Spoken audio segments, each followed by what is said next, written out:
So, how's the night? Tanong ko sa dalawa. It was okay naman kuya, sagot ni Kat.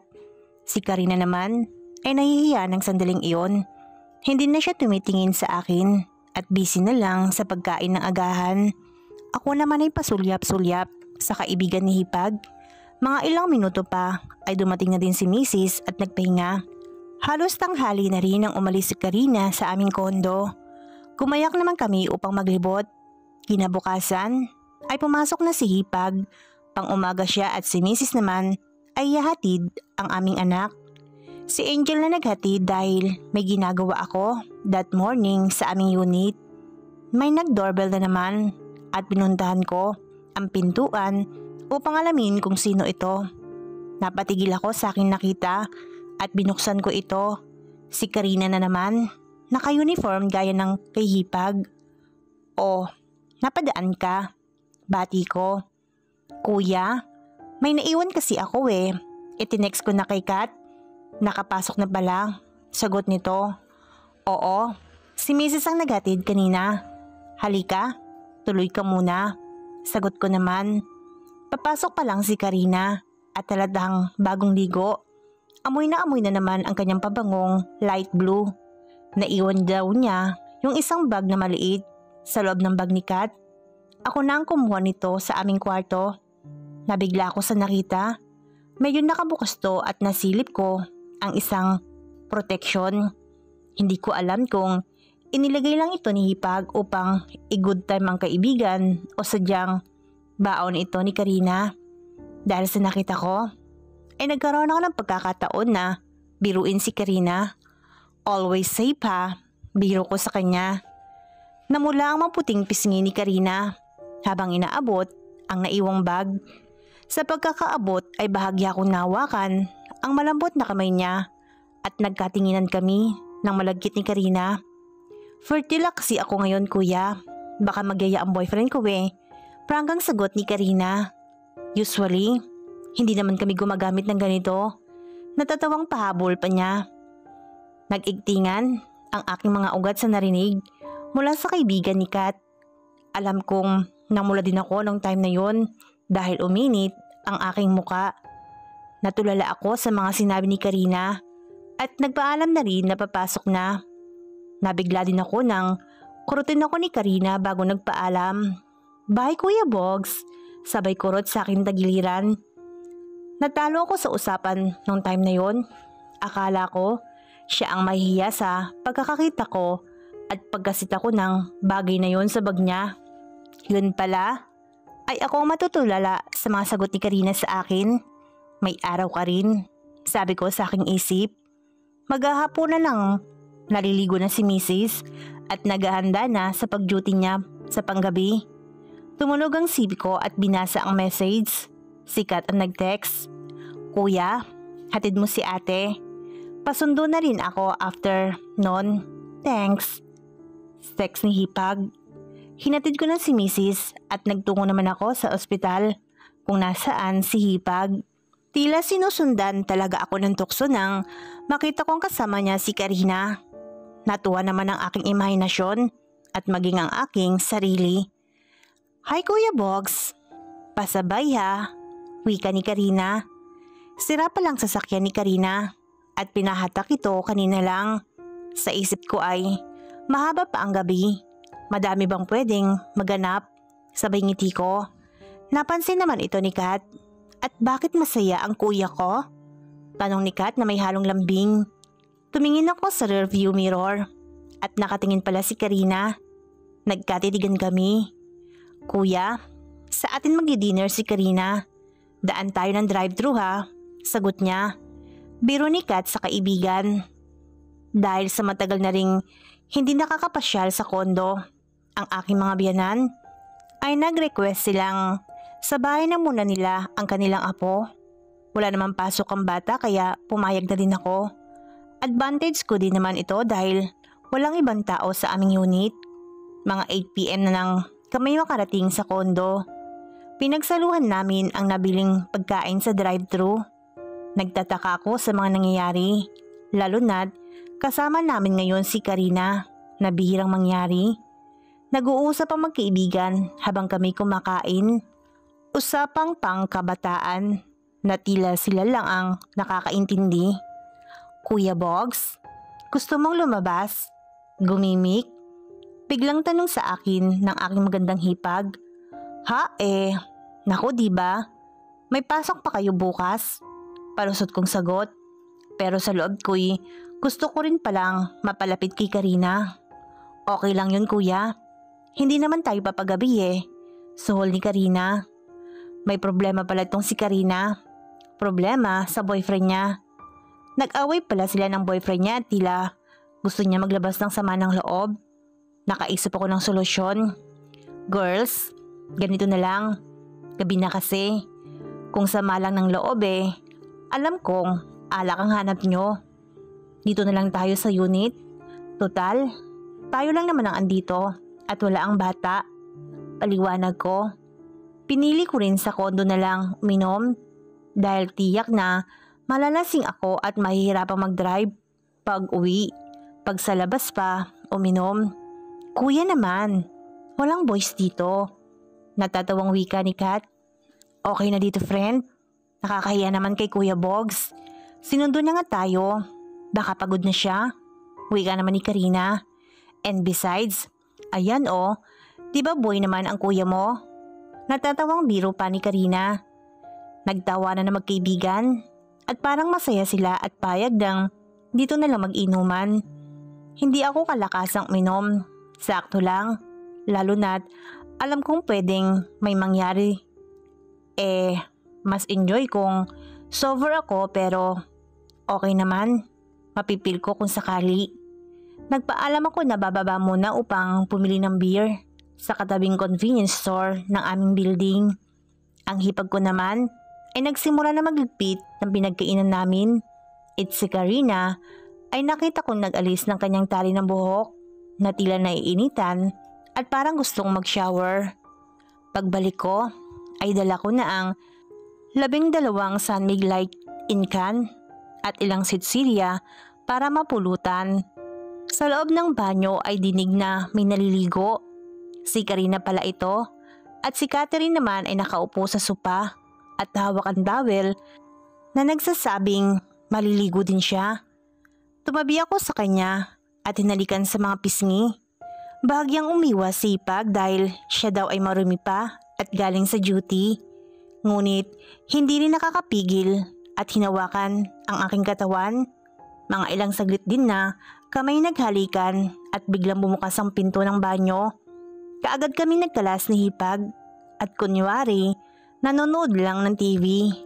Oh, ikaw na friend? Wika ni Karina paglabas nito ng banyo. Alam kong may nakita si Karina sa aming ginagawa ni Hipag kanina. Malamang dahil sa pagbukas mo ng pinto ng CR ay masalamin dito at matatanaw mo ang kinalalagyan namin ni Hipag. Kinabahan ako sa mga nangyari dahil baka nga nakita ito ni Karina. Dahil sa kaba ay hindi na ako nakaramdam ng init ng katawan kahit na nakatapi lang si Karina ng tuwalya paglabas niya ng CR. Napakaputi rin ito at makinis na makinis ang kutis niya gaya ng kay Hipag. Hindi alintana ang pagpapatuyo niya ng buhok at kita ang mabubuting kilikili na makinis rin. Kabado pa rin ako ng sandaling iyon. Hoy, gulat sa akin ni Karina. Kuya Bogs, bakit ka namumutla? Tanong nito sa akin. Ang akala ko ay magagalit siya dahil nakatitig ako sa katawan niya. Iba pala ang nasa isip niya. Ang pamumutla ko na ang dahilan ay ang baka nakita nga niya kami kaninang naghahalikan ni Kat. Wala. Nahilo lang ako. Palusot ko sa kanya. Hindi pa nga tayo umiinom. Hilo ka na dyan kuya ha. Papasok naman sa room nyo kuya. Magbibihis lang ako. Wika ni Karina. Pinatuloy ko siya sa aming kwarto upang magbihis at ako ay nakaupo pa rin sa sopa habang si Hipag naman ay naliligo sa banyo. Iniisip ko pa rin kung may nakita nga ba si Karina sa amin kanina. Isang malaking gulo ito kung ganoon ang nangyari dahil may nakakaalam na ng aming sekreto. Lumabas si Karina sa aming kwarto at nakabihis na ito. Humiram muna ito ng damit ni Hipag. Mas matangkad ng kaunti si Hipag sa kanya. Pero halos kasya naman ang nahiram na sando ni Karina. Naupo si Karina sa sofa at si Kat ay hindi pa rin tapos sa banyo. Katahimikan na bumalot ng sandaling iyon. Ngumingiti lamang si Karina pag nagtatama ang aming tingin. Hindi ko alam ang umpisang salita dahil na rin sa aking iniisip. Lumabas si Kat ng banyo at dumiretso sa aming kwarto upang magbihis. "O, simulan niyo na kuya para makarami tayo," sambit ni Kat habang papasok sa room namin. Dito ay gumalaw na ako at inabot kay Karina ang isang can ng Sunmig Light. Ngumiti naman siya pag-abot ko sa kanya at ilang saglit pa lumabas na rin si Hipag sa room at nakisalo sa aming inuman. Nagkwentuhan, naglabas ng sama ng loob ang kaibigan ni Hipag at tawanan. Nakakadalawang lata na ng Sunmig ang dalawang kasama ko at ako naman ay 3. Alam kong madaling tamaan ang karamihan ng babae, lalo na kung sila'y madalang uminom, at ito'y halata na sa kanila dahil namumula-mula na ang kanilang mga pisngi. Seryosong mga napag-uusapan namin ng sandaling iyon, kaya sa aking isip ay mukhang hindi ako makaka-score kay Hipag o maging kay Karina kung papalarin. "Kuya, CR lang ako ha, padaan," wika ni Kat sa akin. Sabay tayo mula sa pagkakaupo sa gitna namin ni Karina. Naiwan kaming muli ni Karina sa sopa at ngayon ay iba nang nangyari. "Kuya Bogs?" Namumungay na matang sabi ni Karina. "O," sagot ko naman. "Nakita kita kanina," wika niya. At muli, halos matunaw ako sa kanyang tingin. Para akong binuhusan ng malamig na tubig nang marinig ko ang sinabi niyang yun. Tunay ngang may nakita si Karina kanina. Hindi ko na alam ang gagawin. O bakit namumutla ka ulit? Aha, kaya pala kanina namutla ka din. Para ka nakakita ng multo. Natatawang sabi niya ulit. "It's okay kuya, I understand. Kat is a very pretty girl. Besides, kiss lang naman yun, hindi ba? I don't intend to make blackmail you. Don't worry kuya," sabi pa niyang muli. Wala pa rin ako masabi ng sandaling iyon at hindi alam ang gagawin. Hindi ko matansya kung sasakay ba si Karina sa aming relasyong maghipag or magsusumbong siya sa asawa ko or ipagsasabi niya sa ibang tao ang kanyang mga nakita. Ang tanging nakakaluwag lang sa akin ay ang sinabi niyang kiss lang ang nakita niya. Humilig sa aking braso si Karina. Nabigla ako sa naging mga aksyon niya. Marahil ay tinamaan na siya ng alkohol at nahihilo na. Sabay nang lumabas si Kat sa CR at napatingin ng masama sa amin. "Friend, hoy, lasing ka na yata. Lipat ka na sa loob para makatulog ka na. Papasok pa tayo bukas." Tila pagalit na sabi ni Hipag sa kaibigan. Nagbanyo muna si Karina bago matulog. Si Kat naman ay tumabi sa akin sa sopa. Nakataas ang isang kilay at matalim ang titig sa akin. "Kuya Bogs, I know I'm not your wife, but never ever take advantage of Karina. Magagalit si ate sa'yo niyan," sambit ni Catherine sa akin. "I know Kat, and nahilo lang naman siya kaya nabigla siya ng hilig sa akin. And Kat, we need to talk seriously," sabi ko sa kanya. "You're right, seriously." Balik nito sa akin at kinagat ang ibabang labi. "Good night guys, hindi ko na kaya talaga," wika ni Karina habang papasok sa aming kwarto. Walang sinayang na pagkakataon si Hipag. Bigla itong umupo sa akin at hinalikan ako. Pilit kong pinipigilan si Hipag upang pag-usapan namin at sabihin sa kanya na may nakita si Karina kanina. At maaaring maulit ito kung magising ang kanyang kaibigan. "Shut up kuya, shut up," pabulong nitong sabi sa akin. habang humahalik pa rin. Kung nag-iinit ka sa kaibigan ko, sa akin mo nalang ibuhos. I know, mas sexy ako sa kanya at mas magaling pa. Bulong muli ni Hipag. Wala na akong magawa at parang lumakas pa si Hipag sa pag-inom ng alak. Agad niyang tinanggal ang sando at nakita ko kaagad ang kanyang itinatagong katawan. Para naman akong bata na nakakita ng cake at agad itong nilantakan. Dahil na rin siguro sa gusto niyang marating namin kaagad ang kasukdulan at baka magising pa ang kaibigan. Agad na pinasaya ako ni Kat. I miss you, kuya. Wika pa ni Catherine. Saglit lang ang ginawang pagpapasaya sa akin ni Hipag. Tila uhaw na uhaw ito sa pagniniig. Kaya nagpaangkin siya kaagad sa akin. Wait lang, Kat. Wait lang. Hiling ko sa kanya. Kaya bago siya magpaangkin sa akin, ay pinasaya ko muna siya. Tila mas na-enjoy ko ngayon ang pagpapasaya sa aking Hipag. Tama na, kuya. Bulong nito. Kat, nasaan ang protection? Tanong ko sa kanya. Wag na, kuya. Magigising lang si Karina. Okay na to. Mas nakaka-enjoy.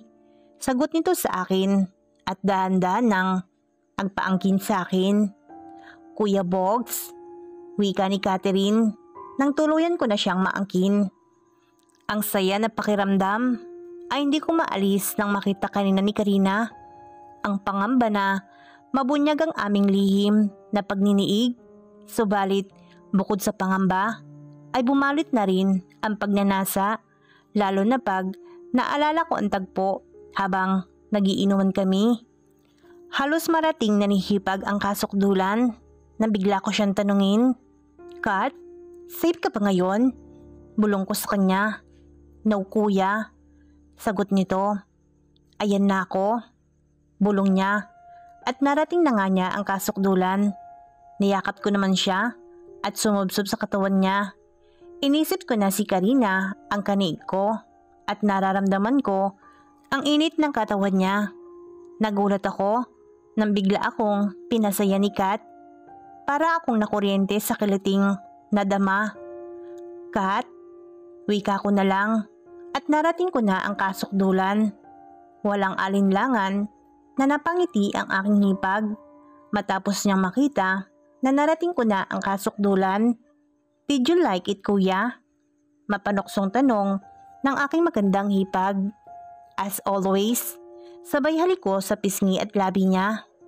Naglinis si Kat sa CR upang maghanda na ring matulog. At ako naman ay sa sopa ngayong gabi. Narinig ko ang kaluskos sa room namin. Muli akong kinabahan dahil baka gising si Karina habang may nangyayari sa amin ni Hipag. Nang lumabas si Hipag at papasok sa room, ay ngumiti pa ito sa akin. Pinatay ko na ang ilaw at matutulog na sana ako nang bumukas muli ang pintuan ng aming kwarto. Madilim ang paligid dahil kapapatay ko lamang ng mga ilaw. Dumaan ang lumabas ng room at akala ko si Karina ito dahil sa amoy na naiwan at pamilyar na halimuyak ng kanyang pabango. Nag-CR si Karina at hindi ko alam kung kanina pa siya gising upang mag-CR at hinintay lang kaming matapos ni Hipag or kagigising niya lang talaga. Madaling araw ay naalimpungatan ako dahil sa may umahaplos sa aking katawan. Unti-unti ako nakaramdam ng init dahil sa malambot na kamay na humahaplos dito. Madilim at hindi ko maamoy dahil sa lamig ng aircon ay sinipon ako. Kung si Kat ba ito o si Karina?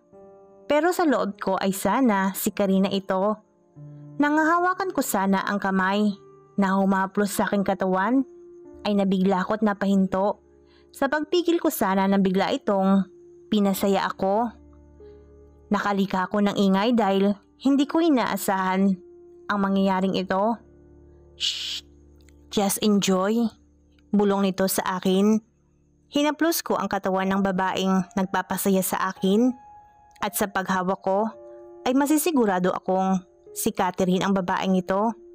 Sa dalas ng aming pagniniig ay halos kabisado ko na ang kanyang katawan. Medyo nanghinayang ako ng sikat pala ang nagpapasaya sa akin. Akala ko ay si Karina. Pero teka, nasaan si Karina? Sabi ko sa aking isip. Pinahinto ko saglit si Hipag at tumayo ako sa sopa upang buksan ng ilaw sa sala. Ang aga mo yatang nagising, Kat. Baka magising ang kaibigan mo at makita tayo. Tanong ko sa aking magandang gising na Hipag. Alas 5 na pala ng umaga ng time na yon. Kahatid ko lang sa baba sa kanya, kuya. Uuwi na siya at papasok pa. Mamaya, paliwanag ni Kat. Pwede bang paisa, Kuya Bogs? Solo naman natin tong unit eh. Dugtong pang muli ni Kat na may paglalambing na boses. Kapag nagsasalita si Hipag ng ganoon ay talaga namang 99% akong hindi makakatanggi dahil sa init at pantasya sa katawan ni Hipag. Humiga akong muli sa sopa at inumpisahan na namin ang madalas naming gawin, ang pasayahin ang bawat isa. Inanggin ko na ang aking Hipag. Damang-dama kong muli ang di nakakasawang katawan ng aking Hipag, ang maputi at makinis niyang katawan. Pantay ang puti nito at mas makinis pa ang pantaas niyang katawan. Mabagal ang ginagawa kong pag-angkin sa kanya. Nakatitig lang sa akin si Kat habang dinadama namin ang mainit na sandali. Magaling din si Hipag, kagaya ni Mrs. Hindi ko alam kung tinuruan niya ito. Napapapikit na lang ako sa saya na aking nararamdaman. Maingay na ang aking Hipag. Kuya, ang galing mo talaga. Gustong gusto ko itong ginagawa natin. Wika pa ni Kat. At hindi nagtagal ay narating ni Kat ang kasukdulan. At kahit narating na ni Hipag ang kasukdulan, ay patuloy pa rin ako sa pag-angkin sa kanya. Alam niya ito na hindi ako pwedeng mabitin. At hindi nga nagtagal ay narating ko na ang kasukdulan. Thanks, Kuya Bogs. Sabay halik sa akin sa pisngi ni Hipag. Nung agang yon ay hinatid ko din ang magandang Hipag ko sa ospital kung saan siya nagtatrabaho bilang nurse. Para talaga kaming bagong magkasintahan sa loob ng sasakyan. At kung malinaw lamang ang tint ng aking kotse, ay makikita ng mga tao at tiyak na maghihinala sa mga kilos namin. Matapos kong mahihatid si Kat, ay si Mrs. naman ang tinungo ko upang sunduin galing sa night duty. Makabalik kami ng kondo, ay kumain muna siya at nagkwentuhan kami. Nabanggit ko din sa kanya na maghahanap din ako ng trabaho dahil matumal na ang project ngayon bilang isang freelance architect. Hindi pumayag si Angel sa aking balak dahil wala daw magbabantay sa aming anak. Ngunit bilang isang lalaki ay kailangan ko din ng regular na trabaho at dahil na din na nauubos na ang aking naipon mula sa Singapore. Pumayag din si Mrs. nang sabihin kong kahit part-time lang ako basta may company na sure na magbibigay sa akin ng project. At isa pang dahilan ay sinabi kong kukuha na lang din kami ng yaya para sa aming anak. Nakatulog na si Mrs. matapos maligo.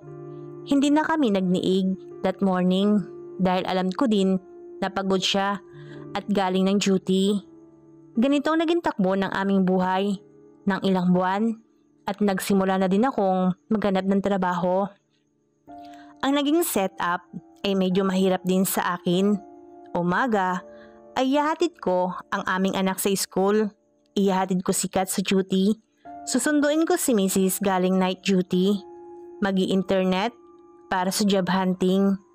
Magninig kami ni Mrs. bago sumundo sa bata. Iiwan kong bata sa biyanan upang tumungo sa job interview. Medyo dumalang ang aming threesome ni Hipag at Mrs. Pare-parehas ko na lang silang natitikman ng solo na hanggang ngayon ay ang alam ni Mrs. ay gumagamit kami ng proteksyon ni Kat. Si Karina naman ay hindi na nagpunta sa unit namin. Yun ang aking kaba hanggang sa ngayon. Isang araw ay nagtungo ako sa Ortigas Avenue upang magpa-interview. Matapos ang interview ay pumunta muna ako sa Mega Mall upang magmerienda at maglibot na rin. Isang hindi inaasahang pagkakataon ang nangyari na may kumalabit sa akin sa loob ng mall. Isang babaeng nagpainit masyado ng aking katawan nung sandaling iyon. Magkahalong kaba at init ang namumutawi sa aking sarili nang sandaling lingunin ko kung sino ang kumalabit sa akin habang naglalakad ako sa loob ng Mega Mall. Hindi pa man ako lumilingon ay isang pamilyar na amoy na ng pabango ang humalo sa hangin. Tama nga ako, si Karinang babaeng kumalabit sa akin at may-ari ng pabangong humahalimuyak. Kuya Bogs, bati ni Karina sa akin. Hindi ako kaagad nakapagsalita dahil para akong nakakita ng artista. Huli kong nakita si Karina na nakaporma noong isang gabing gumimik sila ni Kat. Puro kasi white nursing uniform ang suot niya kapag kami nagkikita. Ngayon ay kakaiba. Sleeveless na tops, leggings at naka-ponytail ang buhok niya. Hubog na hubog ang katawan ni Karina sa kanyang suot. Isang babae talaga namang lilingunin ng sinamang lalaki sa loob ng mall. Do I know you? Sagot ko kay Rina. Ha? Ganon? Masungit na sagot na Karina, sabay irap. Joke lang, iba kasi ang itsura mo eh. Mas lalo kang gumanda. Pawi kong biro naman sa kanya. Naka-lipstick kasi siya that time na hindi niya nilalagay kapag naka-nurse uniform. Nagkumustahan kami dahil halos isang buwan din siyang hindi nadaan sa aming kondo upang dalawin si Kat. Hindi naman ako nagtanong kay Hipag tungkol sa kanya dahil baka ibang isipin ni Hipag. Naghiwalay na pala si Karina at ang kanyang boyfriend 2 weeks ago. Kaya hindi siya nakakadalaw kay Kat at yung time na nagkalabuan sila ng boyfriend niya. At ngayon ngay, hiwalay na sila ay nag-i-enjoy naman daw siya bilang isang single. Kumislap ang mga mata ko ngunit naalala ko naman ang nakita niya noon. Pinawisan at namutla akong muli kahit na malamig sa loob ng mall. Kuya? Tanong ni Karina. May sakit ka ba? Halika nga. Sabay lapit ni Karina at hipo sa aking noo. Wala. Parang nahilo lang ako. Palusot ko. Napatigil. At tumingin ng seductive si Karina sa akin.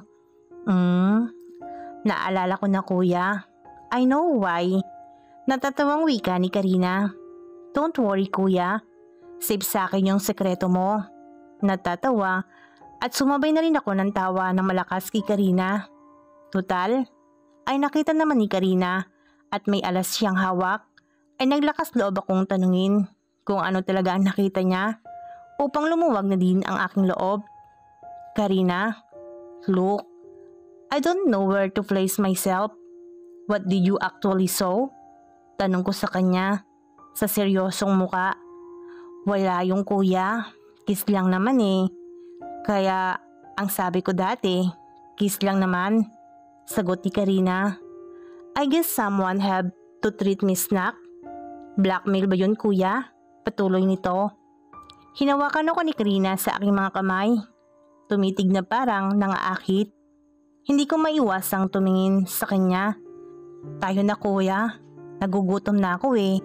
Kanina pa kasi ako paikot-ikot dito sa mall. Seryosong wika ni Karina. Teka, saan tayo pupunta? Tanong ko naman sa kanya. O diba, ililibre mo ako? Natatawa niyang wika sa akin.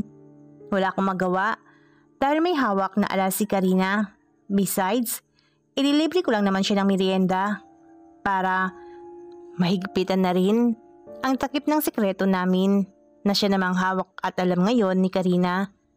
Tumungo kami sa isang Italian fast food kung saan pizza ang specialty. Talaga namang sinulit ng babaeng ito ang advantage niya.